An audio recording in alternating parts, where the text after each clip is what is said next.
얼마 전에 그 출판사에서 책을 한 권 받게 되었습니다. 정확히 얘기하면 두 권입니다. 소설입니다. 기독교 소설은 아니고 일반 소설인데 최근에 많은 이슈가 되어지는 주제를 다룬 책입니다. 그것은 바로 중견 아니죠. 이제는 원로라고 얘기를 해야 되나요? 원로 소설 작가인 한수산 씨가 쓴 군함도라는 책입니다.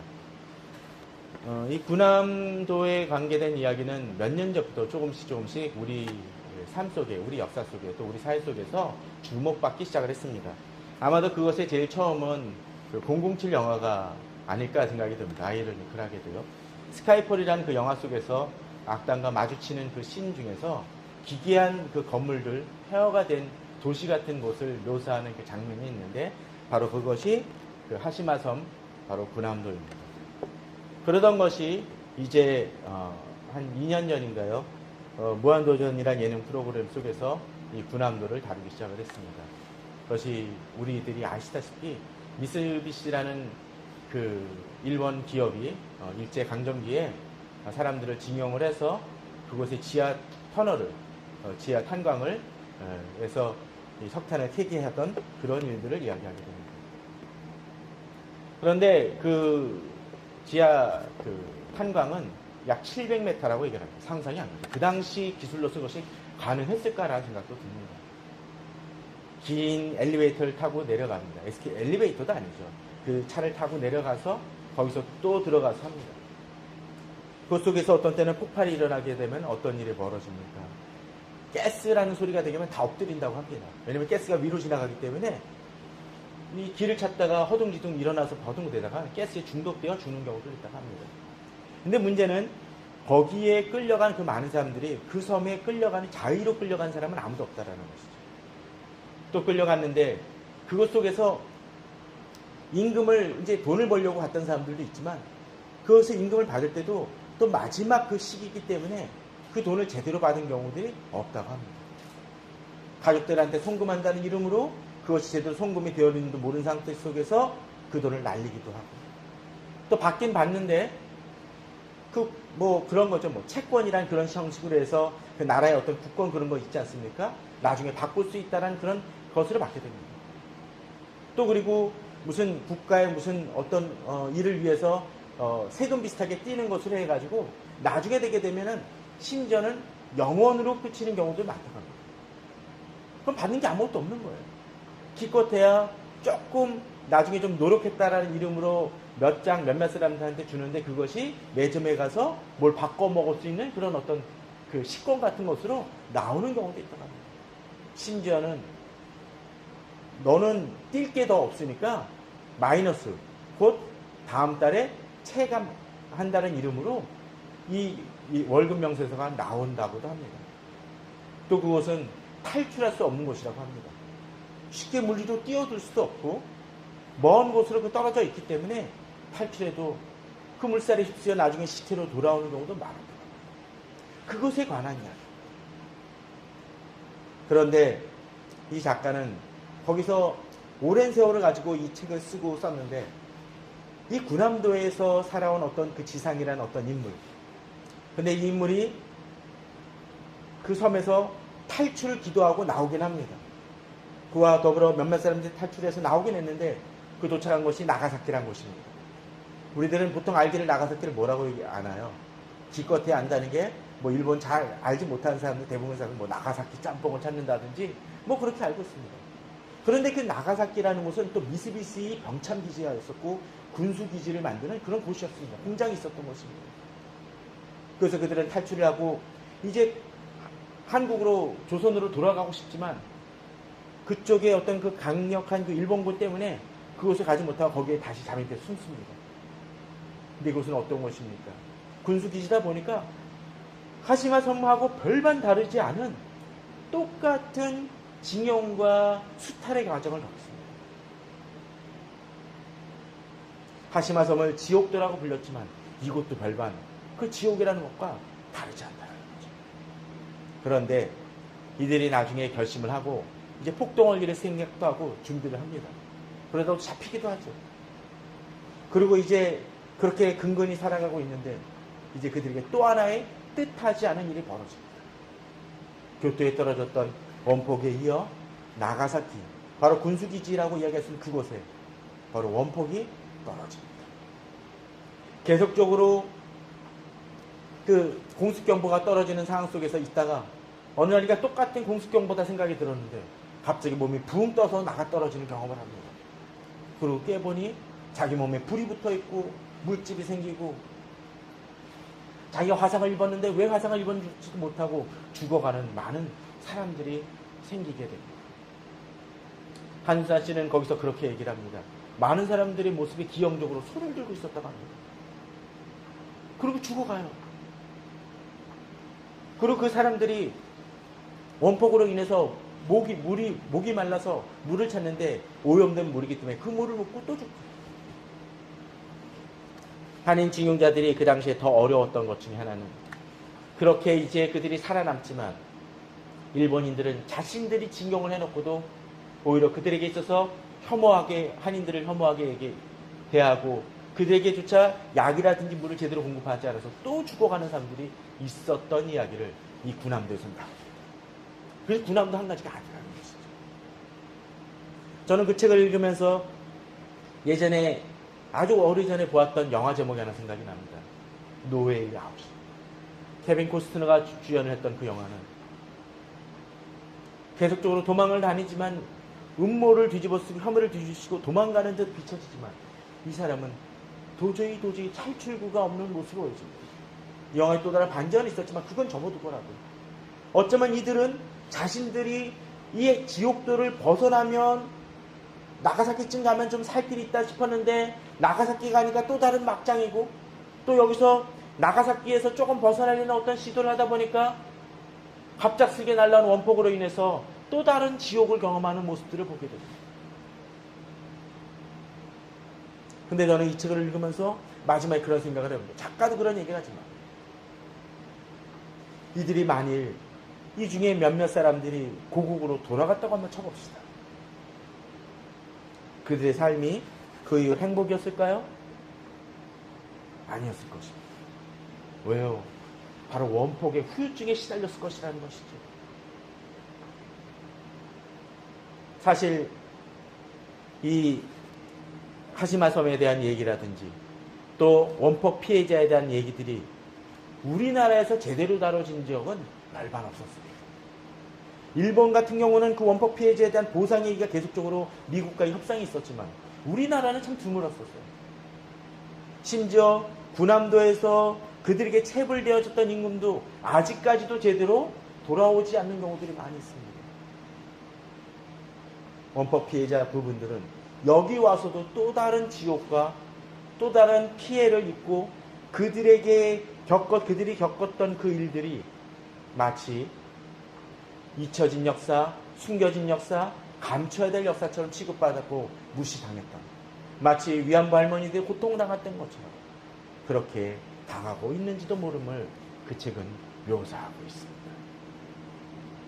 제가 오늘 이렇게 이야기를 드리는 이유 중에 하나는 최근에 주변에 많은 사람들을 보면서 느끼는 것 중에 하나는 어쩜 우리들의 삶이 그 당시에 그분들과는 차이가 있을지 모르지만 나름의 자기 자신의 노예의 아웃 같은 삶을 사는 경우들이 많이 있습니다.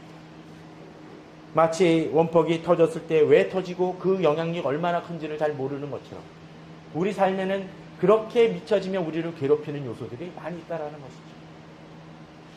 최근에 알았던 어느 아는 분도 회사 일로 너무나 힘들고 어려워서 이거를 좀 극복했다 싶었는데 또 다른 일이 이루어지고 이걸 좀 해결했다 싶었는데 또 다른 일이 터지고 그리고 이제 또 다른 과중한 업무가 주어졌는데 그리고 갑자기 질병이 생겨서 며칠 동안 또 입원해야 되는 그런 일들을 경험을 합니다.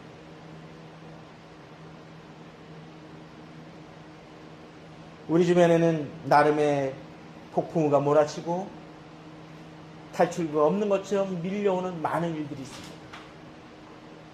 오늘 본문이 사실은 그런 모습을 묘사합니다. 그냥 봐서는 잘 모르시겠죠. 그런데 잘 보시게 되면은 1절, 2절은 그저 예배하는 자의 모습처럼 비춰집니다. 그렇죠? 너희 권능인 자들아 영광과 능력을 여호와께 돌릴지어다. 여호와께 그 이름에 합당한 영광을 돌리며 거룩하신 옷을 입고 여호와께 예배할지어다라고 되어 있습니다. 그런데 3절부터 한번 보십시오.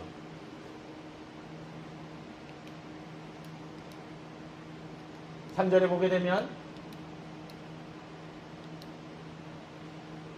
여호와의 소리가 물 위에 있도다라고 되면서 영광의 하나님의 우레소리를 내시니 여호와는 많은 물 위에 계시도다 하면서 3절에서 9절까지 잘 살펴보시기 바랍니다.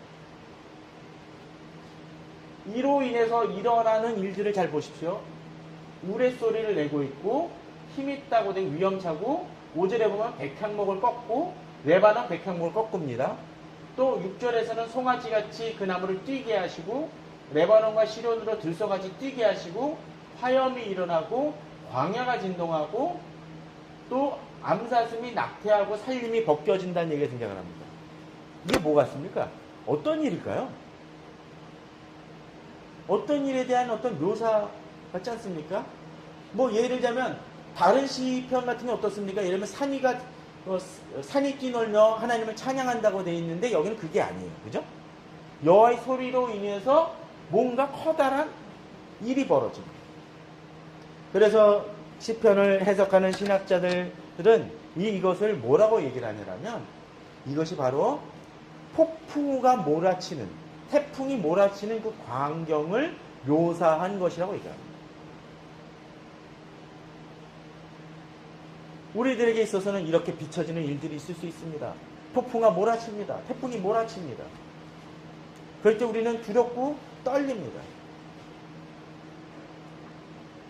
최근에 바로 우리들이 갑자기 안 내리던 비들이 몰아치는 모습들을 보지 않습니까? 지금도 임진각 수위가 높아졌다는 얘기도 합니다.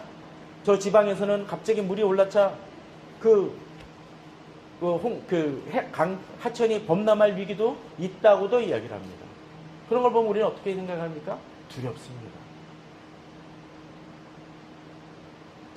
바로 본문은 그러한 묘사들을 하고 있는 듯 비춰집니다. 우리가 살아가면서 어쩌면 이렇게 폭풍우가 아니더라도 이런 식의 놀라운 일들, 어려운 일들, 두려운 일들은 많이 벌어지는 경우들을 우리는 경험을 합니다. 어떤 때는 국가적일 수도 있겠고 또 어떤 경우에 있어서는 개인적인 문제로 비춰질 수도 있을 수 있습니다. 그런데 오늘 본문은 좀 더 다른 시각을 보여주고 있다는 것이죠. 어떤 것일까요? 바로 3절에서 9절 사이에서는 이것을 얘기할 때 여호와의 소리로 인해서 이 일이 벌어진다라고 묘사하고 있다는 것입니다. 세상 사람들이 보기에는 그냥 폭풍우지만 우리들의 믿음의 관점 속에서 보면은 이것이 그냥 일어나는 자연의 현상이 아니라는 것을 우리가 깨닫기를 오늘 본문은 보여주고 있습니다. 그러면 이런 상황 속에서 우리들은 어떻게 해석해야 될까요?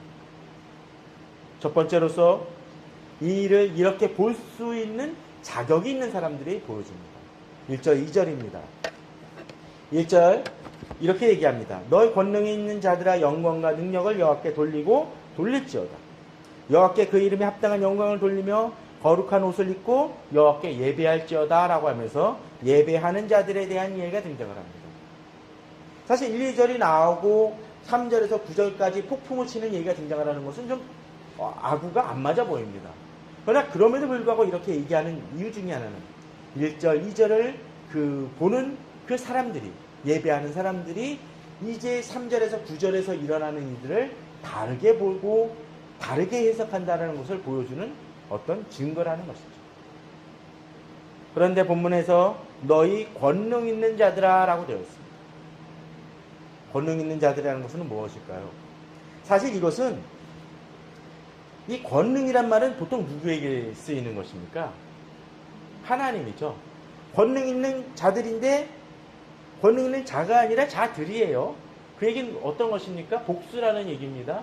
그래서 어떤 성경 해석을 하시는 분들은 다른 번역 속에서는 이것을 하나님의 아들들이라고도 번역을 합니다. 그래서 하나님의 천사들이든 그런 사람들이 바로 여기 속에서 하나님께 영광을 돌린다라고 얘기를 합니다. 그런데 오늘 본문을 잘 보게 되면 11절에서 여호와께서 자기 백성에게 힘을 주시고 자기 백성에게 평강을 보복을 주신다라는 것을 보게 된다라면 여기 너희 권능 있는 자들이라는 것은 그저 하늘의 천사들이 아니라 예배드리는 자, 하나님을 만난 자들이라고 번역하거나 해석하는 것이 정당하다고 저는 봅니다. 성경 속에서 보면은 하나님의 자녀들, 하나님의 백성들을 하나님의 아들들이라고 이야기하는 경우도 많이 있습니다. 또 권능 있는 자들이라는 표현은 적을지 모르지만 거룩한 자들이라고 하나님을 믿는 사람을 번역하는 경우들이 많이 있다는 것이죠. 그렇다면 여기서도 역시 이 권능 있는 자들은 하나님을 만난 자들, 하나님을 경배하는 자들이라고 해석하는 것이 정당하다고 믿습니다. 어찌됐건 간에 이 권능 있는 자들이 행하는 것이 어떤 것입니까? 여호와께 영광과 능력을 돌리고 여호와께 예배하는 것을 보여줍니다. 지난 시간에 우리들이 예배에 대해서 다루었던 것처럼 여기서 역시 여호와께 그 이름에 합당한 영광을 올리고 거룩하신 옷을 입고 예배하는 모습이 본문 속에서 등장을 합니다. 그렇습니다. 진정으로 우리들은 이렇게 하나님 앞에 예배 드리는 자라는 것을 인식하고 또 우리가 어떤 자들이요? 바로 권능 있는 자들, 또 거룩한 옷을 입는 자들이라는 것을 항상 인지하며 주님 앞에 예배 드리는 자들이라는 것을 기억하고 또 우리 자신이 그러한 자들 될 수 있도록 노력하고 힘써야 될 것입니다. 우리가 예배 드리는 것은 결코 가벼운 행위가 아닙니다. 그저 여기 모여서 정말 냉방도 제대로 안 되는 곳 속에서 땀을 뻘뻘 흘리며 예배 드리지만 이 예배 드리는 것은 그저 우리들 작은 인원이 예배 드리는 것이 아니라 하나님께 영광을 돌리는 것이고 우리들은 어떤 사람입니까? 권능이 있는 자들로서 영광 능력을 여호와께 돌리고 합당한 영광을 돌리고 거룩한 옷을 입고 하나님께 예배 드린다는 것을 기억해야 된다는 것입니다. 또 그렇게 예배 드릴 때 하나님께서 우리에게 여기서 역사하신다는 사실을 우리는 기억해야 된다는 것이죠. 자, 그런데 이렇게 예배 드릴 때 또한 우리에게 보여지는 또 다른 현상들이 있습니다. 바로 우리들이 앞서 방금 이야기를 했던 것처럼 3절에서 9절에 관한 내용들입니다. 자, 3절에서 9절을 보시게 되면 계속적으로 반복되는 단어가 있습니다. 오늘 바로 설교 제목하고도 같은 여호와의 소리입니다. 여호와의 소리가 물 위에 있도다. 여호와의 소리가 힘이 있다. 여호와의 소리가 위엄차다. 여호와의 소리가 백향목을 꺾다. 또 여호와의 소리가 화염을 가르다. 여호와의 소리가 광야를 진동한다. 여호와의 소리가 암사슴을 납득케 한다. 사실 본문을 보게 되면 이 시편은 글자 그대로 시편은 무슨 장르입니까? 문학 장르로 시입니다. 그러다 보니까 재미난 어떤 대꾸적인 모습이 등장을 하죠. 물 위에 있으니까 물의 소리가 나고 물 위에 있으니까 여호와께서 많은 물 위에 계시다고 표현이 되어 있고 4절에서도 여호와의 소리가 힘이 있으니까 또 위엄차다는 표현이 등장하고 있고 5절에서도 백향목을 꺾으니까 또 레바논 벽향을 또 꺾으면서 계속적으로 대꾸를 일으킵니다. 하나하나가 놀라운 일들을 벌이는 모습이 등장합니다. 그 일을 통해서 여기서 벌어지는 현상들은 대부분 어떤 것입니까? 다른 번역 속에서 하나님께서 주관하시는 것도 보여지지만 여기서는 특별히 폭풍우가 몰아치면서 무엇인가 파괴되어지는 현상, 강한 힘의 역사를 보여주는 모습이 등장하고 있다는 것이죠. 앞서도 이야기를 들었지만 이런 모습을 볼 때 사람들은 두려움을 느낍니다. 공포를 느끼고 좌절을 느끼고 낙심합니다. 왜 이런 일들이 벌어지고 또 이 일들이 어디서 기인한지를 모르기 때문에 그렇습니다. 그런데 시편 기자는 이것을 통해서 무엇이라고 얘기합니까? 바로 이러한 모든 일들이 여호와의 소리로 일어나고 있음을 이야기하고 있다는 것이죠. 여호와의 소리로 인해서 이러한 일들이 일어난다는 것은 여호와께서 무조건 폭풍을 몰아쳐서 이 모든 것을 파괴하신다는 의미가 아니라 인간에게 일어나는 모든 자연현상과 우리 주변에 일어나는 모든 일들이 어떤 것이요? 여호와께서 소리를 내시고 여호와께서 말씀하심을 통해서 모든 일들이 일어난다는 것입니다. 그러기에 이사야서는 여호와의 말씀을 언급하며 여호와의 말씀이 모두 짝이 있다고 되어 있어서 그것을 마저 동물들이 서로 간에 짝을 이뤄서 암수를 이루는 것과 같다라고도 얘기합니다. 또 이사야는 그 말씀 통해서 여호와의 말씀이 하나도 밖으로 나가서 그냥 돌아오는 일이 없다라고 묘사를 하기도 합니다. 심지어 요한복음에서는 1장에서는 어떻게 얘기합니까? 이 하나님의 말씀이 태초에 있었고 그 말씀이 어떻게 합니까? 하나님이 되셨다. 곧 예수 그리스도이시다라고까지도 묘사를 합니다. 창세기 1장에서 어떡합니까? 여호와께서 말씀하시니 어떤 일이 벌어집니까? 이 세상이 지어졌다라고 얘기를 합니다. 그렇습니다. 여호와께 예배드리는 자들은 커다란 깨달음이 있습니다. 우리들의 삶과 살아가는 모든 과정 속에서 누가 역사하시고 주장하세요?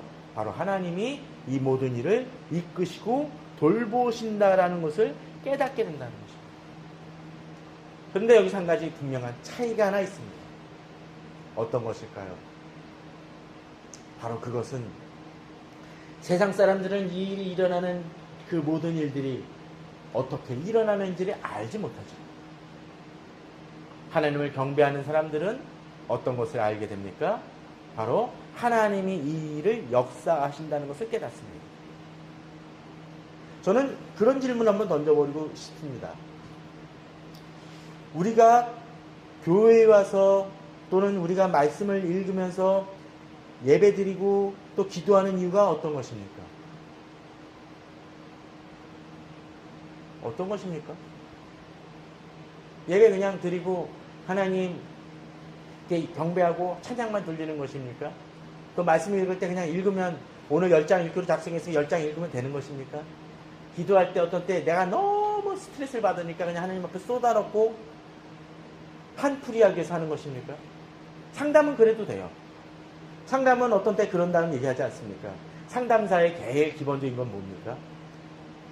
솔루션을 제공한다는 것보다도 어떤 때는 들어줌을 통해서 그 사람이 내어놓도록 도와주는 거 아닙니까? 예배가 그런 어떤 스트레스 해소용입니까? 아닙니다. 오늘 본문은 이야기를 합니다. 3절에서 9절을 통해 보면 여호와의 소리가 이 일을 역사한다는 것을 통해서 하나님의 사람들은 어떤 것을 듣습니까? 세상 사람들은 폭풍소리와 또 우레소리 또 여러 가지 나무가 부러지는 그런 소리만 듣지만 우리는 그 소리를 통해서 어떤 것을 듣습니까? 여호와의 소리를 들을 수 있어야 된다는 것입니다. 여호와께서 역사하시는 것을 볼 수 있어야 된다는 것이죠. 그러기에 저는 이렇게 예배 드릴 때 또 기도 드릴 때 주의 음성을 분별하고자 하는 그 노력을 우리가 기울이시기 바랍니다. 그렇게 기도할 때 저는 이것이 하나님께 갑자기 딱 채널을 돌리시더니 지시지시 하면서 무슨 드라마의 시그널 속에서 안 들리던 무전기가 갑자기 소리를 내서 내게 이야기를 했던 것처럼 그렇게 하는 것이 하나님이 내게 말씀하신다고 얘기하는 것이 아닙니다. 물론 그럴 때도 있을지 모릅니다. 그러나 하나님께서는 이렇게 하심을 통해서 하나님께서 나를 주장하고 계신다라는 소식을 우리에게 깨닫게 하여 주시고 하나님의 인도를 경험하도록 우리를 이끄신다는 것입니다. 그러할 때 우리는 폭풍우가 단순히 폭풍우 두려움의 대상이 되지 않음을 경험하게 됩니다. 저는 우리 성도님들이 예배를 통해서 그렇게 하나님께서 말씀하시는 그 소리를 분별하는 지혜를 우리 삶 속에서 역사하시는 소리를 들으시기 바랍니다. 그러면 어떻게 될까요? 우리에게 일어난 어떤 일들 속에서도 여호와의 소리를 듣습니다. 어떤 때는 내게 나를 해코자 하려는 대적들의 속에서도 여호와의 소리를 듣습니다. 어떤 때 내게 있어서 나의 질병을 선포하는 의사의 목소리 속에서도 여호와의 소리를 듣습니다.